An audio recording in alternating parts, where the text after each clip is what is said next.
Welcome, everyone, to Working People, a podcast about the lives, jobs, dreams, and struggles of the working class today. Working People is a proud member of the Labor Radio Podcast Network and is brought to you in partnership with In These Times magazine and the Real News Network. This show is produced by Jules Taylor and made possible by the support of listeners like you. My name is Maximilian Alvarez, and for today's episode, we're going to get a critical update on a struggle that we here on the show and that you all listening have gotten to know very well over the years. But I'm just going to warn you up top, this update is going to make your blood boil. As you guys may recall, in our very last episode from 2025, which we published in December just before the holidays, I spoke with 3 journalists and media professionals who had been on strike at the Pittsburgh Post-Gazette for over 3 years. For more than 3 years, they and their fellow union members with the Newspaper Guild of Pittsburgh had held the line. And for 3 years, we had been covering it here on Working People and on the Real News Network. And that last episode that we did in December on the Pittsburgh Post-Gazette strike was titled, "The Longest Running Strike in the U.S. is Over, and the Workers Won." Well, on January 7th of this year, the Newspaper Guild of Pittsburgh released this dismal press release that was titled, "Pittsburgh Post-Gazette Owners Couldn't Bust the Union, so they shut down the paper." Now, Block Communications, the company that owns the Pittsburgh Post-Gazette, as well as the Toledo Blade, the Buckeye Sports Network, and a number of TV stations in Ohio and Kentucky, said it will be ceasing operations at the Post-Gazette on May 3rd of this year. Block Communications is owned by the wealthy Block family, who have claimed that the Post-Gazette is no longer sustainable and that it has lost more than $350 million in cash over the past 20 years. But the obvious, glaring, bleeding, pulsing fact is that the workers who went on strike at the Post-Gazette held out for over 3 years, enduring great economic, personal, and professional pain. And they played by the rules the entire way, navigating our broken labor law system, waiting months and years for more rulings and more appeals and more rulings.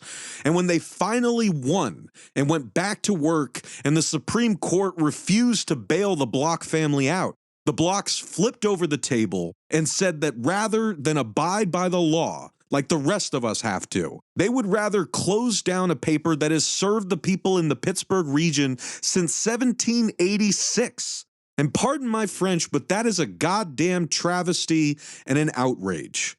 And the Newspaper Guild of Pittsburgh press release reads in part, quote, "After years of wasting millions of dollars losing court battles in attempts to deny their workers basic rights, the Pittsburgh Post-Gazette announced on Wednesday afternoon that it would be closing on May 3rd. Employees were told the paper was closing down in a pre-recorded video played during an emergency meeting via Zoom, at which no company representatives spoke live. Earlier in the day, the U.S. Supreme Court denied the company's request to stay a U.S. Third Circuit court order requiring the Post-Gazette to reinstate a contractual health care plan it had previously agreed to prior to illegally tearing it up in 2020. In July of 2020, the Post-Gazette illegally tore up the previously collective bargained union contract governing working conditions at the paper and unilaterally imposed work rules that worsened health care coverage and other benefits. Workers went on strike for more than 3 years over the company's illegal behavior. The strike followed more than 20 years in which workers did not receive any across-the-board wage increases as they bargained in the spirit of shared sacrifice to sustain the paper and continue providing news for Pittsburgh readers. Instead of simply following the law, the owners chose to punish local journalists in the city of Pittsburgh, said Andrew Goldstein, president of the Newspaper Guild of Pittsburgh. Quote, "Post-Gazette journalists have done award-winning work for decades, and we're going to pursue all options to make sure that Pittsburgh continues to have the caliber of journalism it deserves." End quote. All right, so that's the big update that we're going to talk about today. And to talk about all of this, I am grateful to be joined once again by a friend of the show who has become a dear friend of mine, as well as a colleague and collaborator over the course of the Post-Gazette strike. Steve Mellon, a veteran photographer and writer who started working at the Pittsburgh Post-Gazette in 1997. Steve was on strike with his fellow union members for over 3 years, and in that time, he was a regular contributor to the Pittsburgh Union Progress, the newspaper produced and run by striking workers. Steve and I won the 2025 Izzy Award together for our collaborative reporting on the Norfolk Southern train derailment and chemical disaster in East Palestine, Ohio. Brother Steve, welcome back to the show. I really do wish it was under better circumstances. I'm going to shut up now and ask if you could just step in and lay out for folks what has happened since our last episode together in December. And, what has it been like for you and your coworkers and your union siblings to process and respond to all of this? Yeah, thanks, Max. I have to say, that was the best summation of what's happened at the Post-Gazette that I've heard since the strike ended. So thanks for that. It crystallized in my head all that's taken place, because a lot of this has happened very quickly for us. We had that kind of the rush of going back into work, and that came with its own stresses, walking back into a building, we had no idea what kind of a welcome we would have when we got back in there. We were working through some of the conflicts that arise after the strike, because we were working with a lot of people who had crossed the picket line, and we were working on, those relationships. Those can be fraught. Those can be difficult, and we were processing through that. We had we were as a guild, we were thinking, okay, what's the process of bringing these folks back into the guild? Bringing them back into the fold. We were working on all that in addition to working full time, going back to being a full-time journalist. And then, we were trying to work out these other issues. We're still trying to figure out, okay, now we have to bargain a contract, so we have to do, that's another thing we had to do. We still had that court case in front of the Supreme Court, as you mentioned, on the healthcare issue, a court order to provide us with the healthcare that they owed us. So, there was still a lot happening at that point.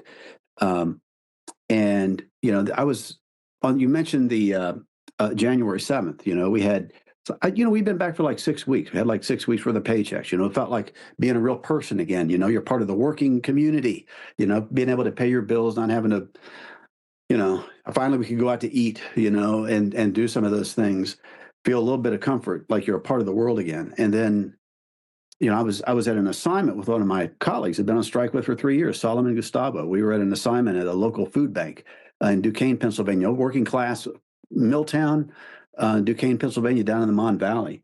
And right as that assignment got started, we were talking to folks, and then my phone buzzed, and Solomon's phone buzzed. I looked down at my phone, and it was an announcement of the Supreme Court decision that Judge Alito, of all people, had denied a stay. The Post-Gazette had wanted the court to stay the decision, the lower court's decision on the mandated health care. I looked at Solomon, and we were like, that's cool. We kind of gave each other a thumbs up, and that's good news on a Wednesday. That's like, where else is there to go? They've been smacked. We smacked. It's amazing. This comes into my head on occasion, Max, that you mentioned BCI, Block Communications Inc. It's a media behemoth. In the end, we had 26 strikers,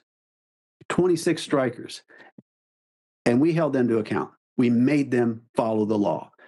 I tell you what, it wasn't just 26 strikers. It's a community of people that supported us. We never could have done that without all of the people that helped us out. But Solomon and I got that notification, and we were feeling kind of good, but we had work to do. We were in the middle of a job, so we finished up that job. As we were wrapping things up, our phones went off again, and I looked down, and it was a notification from the company, and it said mandatory all staff meeting at, I think it was like 12:15. It was like 45 minutes away, Max. It was like, and I looked at Solomon. I'm like, this can't be good. It's like this is coming so close after. I thought. My first thought, Max, is that they were going to just lay a bunch of people. They were going to announce we're going to have a 40% reduction in staff. I thought, maybe they're going to close the place. So, I had to wrap things up there. I was on my way back to Pittsburgh. I was driving through Homestead, Pennsylvania, another old steel town, just 5 or 6 miles away from Duquesne. And I thought, I've got to get on this phone call, this Zoom call. So I pull into a parking lot. It's one of the old steel mills, they're like gigantic smokestacks right in front of me. These are mills that closed down in the 80s. So I logged on to Zoom in my car, and then this video came on. It was like 2 minute video. Somebody I did not know, did not recognize, announced that the paper was going to close. And then the call hung up. And it was like, you got to be kidding me. Like, they announced the closure, and nobody from the company came on and said, we know you guys have a lot of questions. It's nothing. Nobody that we recognized came on the phone. It was one of the most egregious acts of I thought corporate abuse of its workers that I've witnessed, and disrespect. Like, if you look disrespect up in the dictionary, that's what you're going to see. Yeah. It was disrespectful. And, Max, I'm, at my age, I'm like, I've been through, I'm 66 years old. So I've been through a lot of stuff. And I, frankly, I'm in a different position than a lot of the younger strikers are, and I was thinking about Solomon and all these other folks, it's like, because I could just say, God damn it, this is like, these jerks couldn't beat us. So like you said, they just turned up the table and left. But I was thinking about Solomon and Natalie and Aaron and some of these, Goldie and, Andrew Goldstein. I'm thinking they're in their 30s, these folks, they've got like a career ahead of them. They've got to figure out what to do now, and the fact that most of the workers were working remotely, So I'm thinking about these folks who are sitting at home waiting for their shifts to start, or they're at home working, or they're out on a job like Solomon and I were alone, and they hear this announcement, and then the call's gone, the call goes away, and they're sitting alone someplace. Their lives have been turned upside down, and they're alone. And there's not this communal coming together where, we could all be together. I thought at least they could do is call us into the office. And, so we could all be there together and look at each other and say, what the heck? And we could say, oh, let's go get a beer. We'll talk this out. There wasn't any of that. People were alone. I think that was a tough day for a lot of people. We had 6 weeks or so where we felt, we suddenly had money in our accounts, money in our bank accounts. We could pay bills. We were working again, which we wanted to be doing all along, is to produce the journalism, for the readers who'd stuck with us for so long.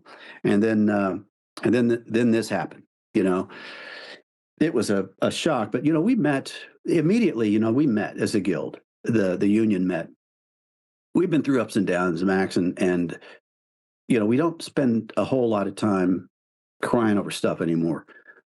You've covered the strike. You remember the first couple of conversations you had with us, like we were complaining about everything. We were just like, not that you were wrong to, but I mean, like, yeah, I totally get the grizzled, weathered sort of sense that you get over years of dealing with crap like this. Yeah.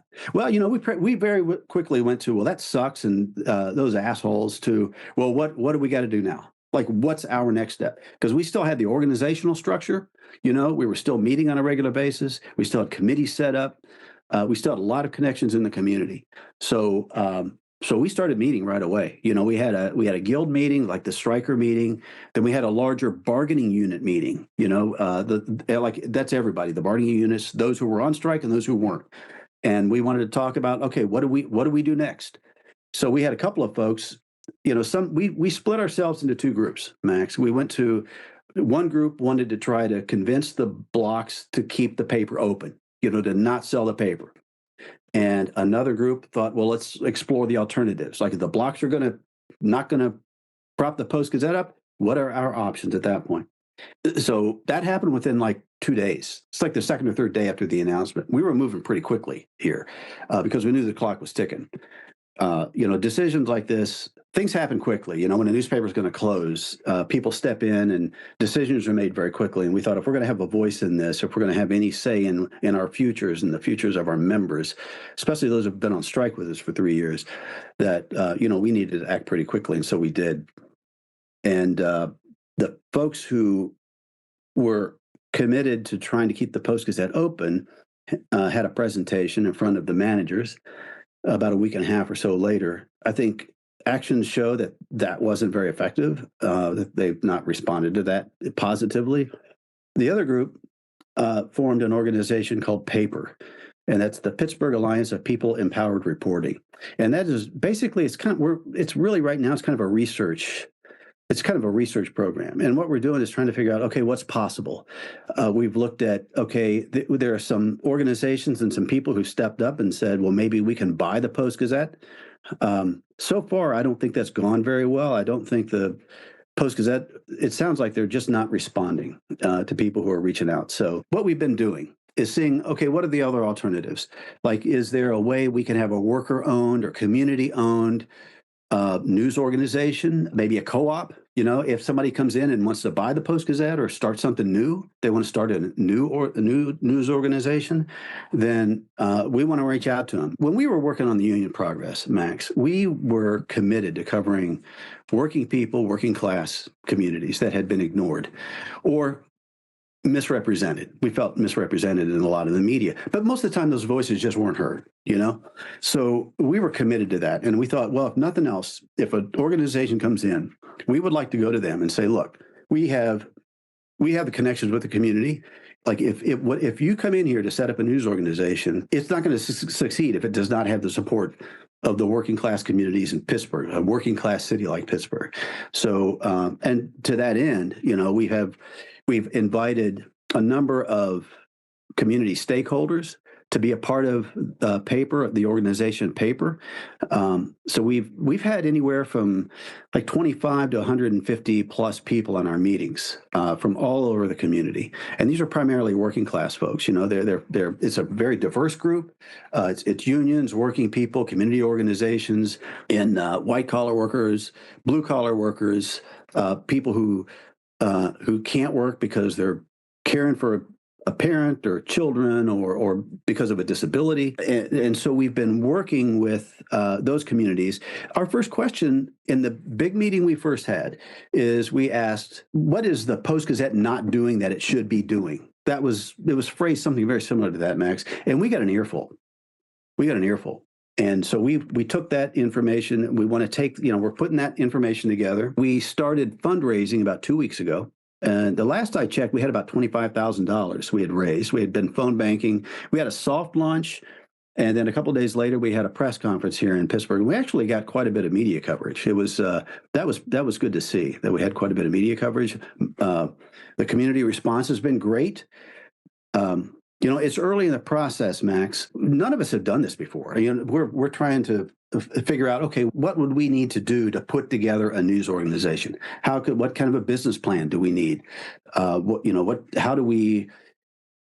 I've been thinking about how do you form a newsroom in this day and age? You know, does it make any sense? Does it make sense to have a centralized newsroom in a downtown area that's inaccessible to most people? You know.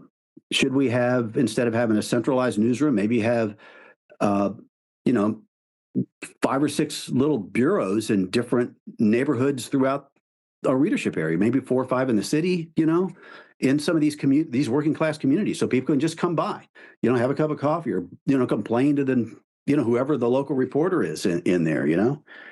It's exciting to think that this is an opportunity, as painful as it is to lose an institution, a news institution that over the decades has been so important to this city and so important to the people of this city. Despite the difficulties of the last couple of years, you know, it has a lot of good work has been done at the Post-Gazette over the years. And, you know, it's going to be painful to the city to lose that. It's going to be damaging, I think, to the sense of community here. You know, people aren't going to know what the city council is doing. To a certain degree, you know, because we had, you know, you pay somebody a decent wage to go down and sit at the city county building and talk to people every day. That's different than if you just go there and cover a meeting. Max, you know, that's beat reporting, you know. So I think it's exciting to think that, well, we can turn this painful moment, hopefully, into something new and different that is perhaps more effective and that is in better contact with the working people in this community.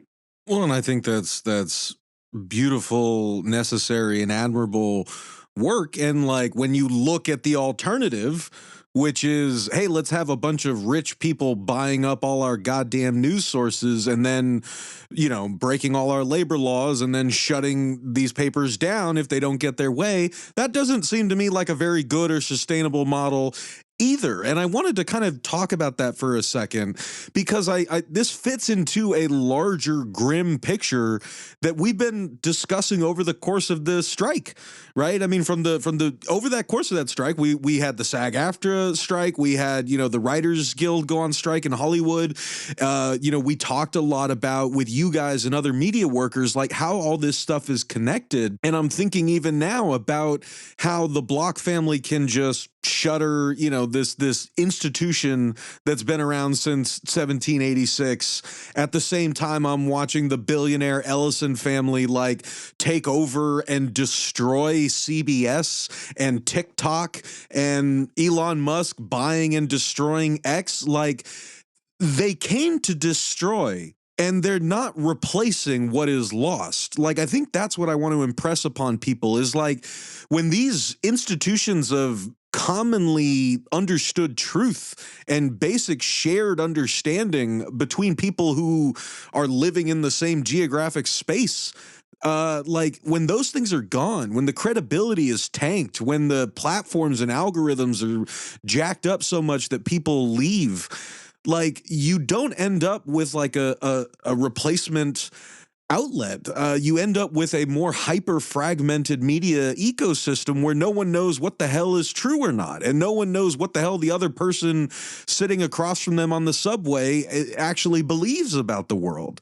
And like, we're going further and further down that road, and we're losing more and more critical journalistic institutions that we've been losing since you started working at the goddamn Pittsburgh Post-Gazette. And so I wanted to just hover on that for a second. And before we wrap up and you tell folks like what they can do to get involved with this initiative paper, what folks in Pittsburgh and outside of Pittsburgh can do to support y'all, I wanted to ask if you could just say a little bit about what workers in the media industry at the Post-Gazette and also the communities you live in and serve are losing when a family like the Blocks just so callously decides to shutter a paper like the Pittsburgh Post-Gazette. Yeah, that's an important point, Max, because it's obviously, you're losing a news outlet, and there's Post-Gazette had about 100 people in the newsroom, and that's a substantial number of people. It used to be almost 300, so it's greatly reduced, but it still was the biggest news operation in Western Pennsylvania. And it was like, if something happened, the Post-Gazette was going to cover it in some way. It was a good source of news and information. Everything from what's happening in your local government, the city government, county government, to what restaurants are opening up. What locally owned restaurants are opening up, and a lot of that is obituaries. Obituaries is another one. Sports is a big deal in Pittsburgh, like it is in Baltimore. And it was like, that's like, it becomes a community gathering space. People gather around it digitally. It used to be that people held newspapers up when they were riding the subway or were sitting in a coffee shop, and they were physically reading the paper. Now it's more digital, but it was the same thing. It was a shared information. It was a way for them to share their identities, share a common identity based around geography, or even there were a lot of. I remember back in the 2000s, we just started tracking our users, where our users came from in online, and we had readers in Florida, we had readers expats, people who grew up here and they wanted to stay in touch with Pittsburgh, and so whether they were in Florida or Texas or Arizona or out west, they were staying connected through the Post-Gazette. So it provided a sense of connection and community, which is desperately needed now in these, where in these times where everybody's yelling at each other. At least we could have that sense of community, a sense of pride in place. So that that's being lost. I do think there's something important about local news in that way. And who do you trust now? Do you trust CBS News anymore? Look what's happening at the Washington Post. Somebody wealthy comes in and buys something, and they're motivated not by a civic duty. Maybe that was the case when when people bought newspapers 60, 70, 80 years ago, maybe, the Block family bought the newspaper back in 1927. Maybe the motivations were different then. I don't know. I didn't know the guy. But, now these owners, like, where's the civic duty? You're going to close the Post-Gazette down. Where's the civic duty in Washington, at the Washington Post, when Bezos is laying off a third of the staff, almost close to half of the staff, I read the other day. So, their motivations are other than that. I think it's good to have local people that you recognize. And I think one of the things that are out in the community, Max, and I think that's one of the things that's bothered me about journalism the last 20 years, is the trend, as newsrooms have shrunk, the trend for reporters is to do a lot of stories by phone. Sit in a newsroom and make phone calls. And I understand the reason to do that, because a lot of these reporters are under pressure to produce like 3 stories a day. You physically can't go from A to B to C and write your stories and work an 8-hour shift. It just doesn't happen. So work is necessarily done by phone. That's different. You know this, Max. I mean, this is what you and I did in East Palestine. When you go sit at somebody's kitchen table and talk to them for 2 hours about what they've been through, what their lives are like now, that's a different conversation than if you call them on the phone and have a 20-minute conversation. You're a disembodied voice asking questions on the phone. When I talk about an opportunity, what I hope to come out of this situation in Pittsburgh, as screwed up as it is that we have a news organization in the end that's dedicated to the type of journalism that can actually build trust again between the journalism that's being produced in the city and the city, the journalists who are producing that and the city. And I don't think that's going to happen if you don't have a newsroom of people that are out in the community, physically out in the community, and talking to people and being present and going to meetings and asking questions and getting yelled at sometimes. That's part of the job. It's part of the business, but it's a necessary part of journalism. You read stuff online. I look at stuff with AI now. AI is going to change this business in ways we cannot anticipate. But I know when I look at my social media feed now, Max, I don't know what to trust and what not to trust. The videos and the still images are so good, I don't know what's real. I just assume everything is fake. Unless I know the person that produced it, I know that person, I don't believe it. And I think the same is going to be true on a macro level with journalism. If I know the reporter, if I can call that reporter up, if I can go bang on a door and have somebody answer, it's a way to build trust, Max. And I'm hoping that that's what we can do. I'm hoping that we can start that process here in Pittsburgh in the wake of the Post-Gazette closing. There's a way for people to support the effort of paper. It's a new organization. We've only been at it for like 3 weeks now, 3.5 weeks.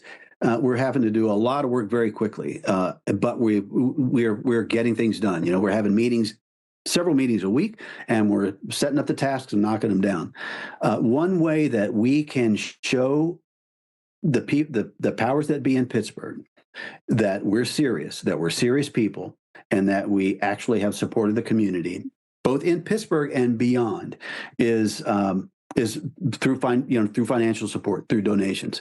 We have to do a lot. We're probably going to have to. Well, I'm sure we're going to have to hire attorneys. We're going to have to hire business consultants. We're going to have to put together a business plan. I'm sure at some point we're going to start holding a series of town halls. We want to be out in the community and listening to people in the community. We're going to start that process. We're going to have to rent halls and probably hire sound crews, all that kind of stuff they have to do when you have town halls, advertise for these things. So we do have a website. It is ourpapernow.org. Our Paper Now, ourpapernow.org. That describes a little bit of what we are and what we're about. And there's a donation form below that. Also, if you can just if you have ideas or just a word of encouragement or an experience in this that you'd like to share, just send me an email. Send me a personal email. I can give my personal email address here. It's smellon, SMELLON 888 at gmail.com. That's smellon888 at gmail.com.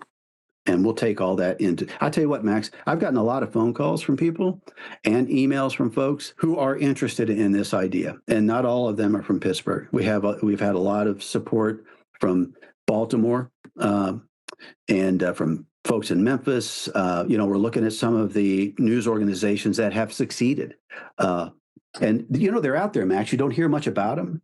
You guys are doing it. There are news organizations out there that are doing the work and that are succeeding. It's not easy. It's a lot of work. You're not going to get rich doing this. You're not going to be driving a Cadillac around. You know that, brother Max. It's like, but there's a way. Those of us who get into this business, we don't get into it so we can, we can live in a $500,000 house and have a swimming pool and join the country club. That's not our motivation. But I think it's important work. I don't think there's any more important work now. Journalism is more important now than at any other point in my career. And I want to make sure that I play a role, whatever that role is, in making sure that continues, that work continues.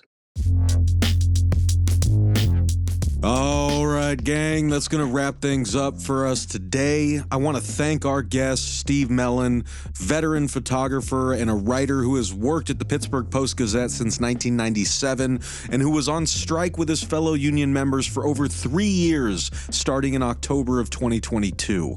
Please go support the work that Steve and his fellow journalists are doing at Paper in Pittsburgh using the links that we provided in the show notes. And of course, I want to thank you all for listening, and I want to thank you guys for caring. We'll see y'all back here next time for another episode of Working People. And in the meantime, go explore all the great work that we're doing at the Real News Network. Across our YouTube channel, our podcast feeds, our website, and our social media pages, and help us do more work like this by going to therealnews.com/donate and becoming a supporter today. I promise you guys, like I tell you every week, it really does make a difference. I'm Maximilian Alvarez. Take care of yourselves. Take care of each other. Solidarity forever. When my face you no longer see, I live on, yes, I live on. Wherever we go, we are going to roll the Union on. The song, I live on, yes, I live on. Wherever hungry are we. Just as hungry can be. The song, I live on, yes, I live on. Where mean things are happening in this land, it's read a song, I live on, yes, I live on. Wherever the book, mean things are happening in this land is read, I live on, yes, I live on. Wherever the videotape of me is shown, I live on, yes, I live on. If I have help to make this a better world to live in, I'll live on, yes, I'll live on. When my body is silent and in some lonesome grave, I'll live on, yes, I'll live on. When my songs and poems are read, I'll live on, yes, I'll live on.